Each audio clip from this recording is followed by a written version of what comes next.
नमस्कार साथियों। आज दक्षिण एशिया क्षेत्र में एक बहुत बड़ी घटना हुई। बांग्लादेश में लंबे समय से चलता आ रहा छात्र आंदोलन आज बहुत उग्र हो गया।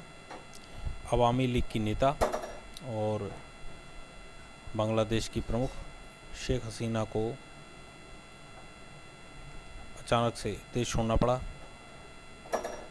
उन्होंने काफ़ी कोशिशें की, सोशल मीडिया पे बैन किया और भी बहुत सारे प्रयास किए, लेकिन छात्र आंदोलन उग्र होता चला गया। अब इस पूरे घटनाक्रम के कई मायने निकलते हैं।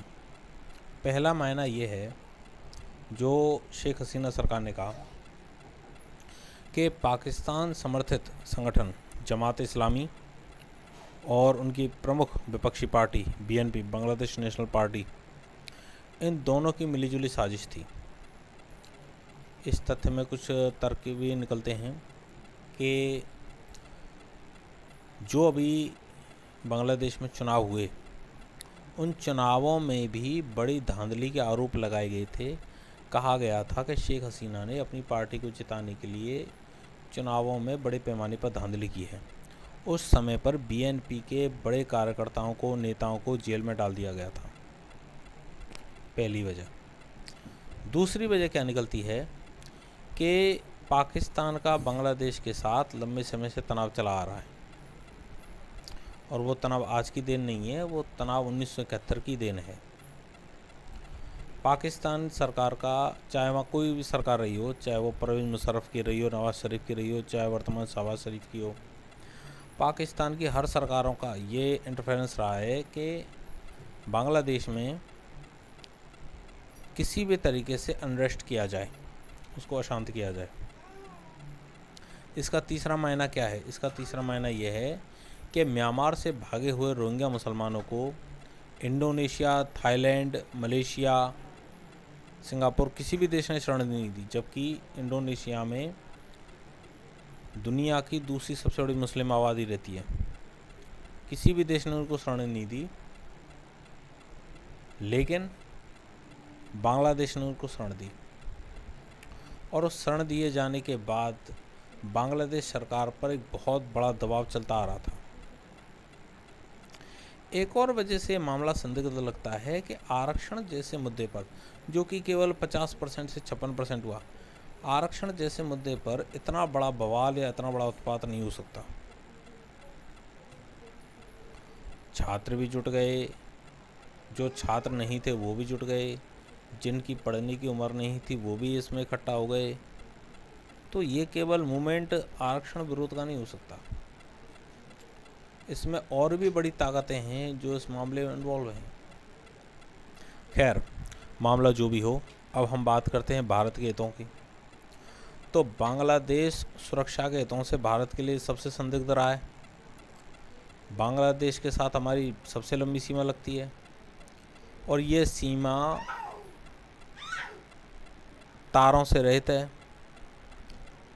कोई वहाँ पे फेंसिंग नहीं है। इस वजह से आप्रवासियों का लगातार भारत में आना जाना लगा रहता है। दूसरी बात कि भारत के पश्चिम बंगाल में जैसी पार्टी पॉलिटिक्स है, जो कि एक तरह से कॉमन स्टेट पॉलिटिक्स है, कि भारत के भी बनते हैं, बांग्लादेश के भी बनते हैं, बीच वाला जो पॉलिटिक्स है, कॉमन स्टेट पॉलिटिक्स, वो वाली जो राजनीति, ये भी एक बहुत बड़ा कारक है कि 1971 के युद्ध के दौरान, उसके बाद आए हुए यहाँ पर बहुत से बांग्लादेशी आज भी अपना बहुत बड़ा आर्थिक और सामाजिक हित बांग्लादेशियों के साथ रखते हैं। तो भारत की सुरक्षा के लिहाज से बहुत बड़ा इशू है। जियाउर रहमान के बाद और एचएम इरशाद के बाद ये तीसरा समय होगा जब बांग्लादेश में सेना सरकार संभाल रही है। अब सेना यहाँ पे लोकतांत्रिक चुनाव कराएगी इतनी आसानी से, ये भी बहुत बड़ा संदिग्ध मामला है।